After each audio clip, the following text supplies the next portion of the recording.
आ चुके हैं और सिंध वालों ने जो हमें मोहब्बत दी है वो लफ्जों में बयान नहीं हो सकता। ताल का गोट गोट दे दे।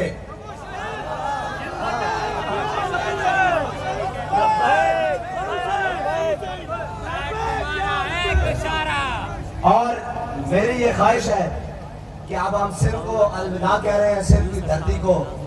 जी ये सिंध, ये तो हमारा है ना जी, क्योंकि ये बाबुल इस्लाम है, ये वादी मेहरान है और इसको इदाल हासिल है कि इस्लाम यहाँ से पहले दाखिल हुआ है यहाँ पर।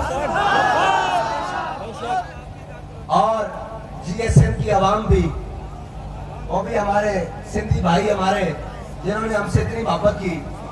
अब हम सब सिंध की धरती को थोड़ी देर पैदल रुखसत करेंगे, पैदल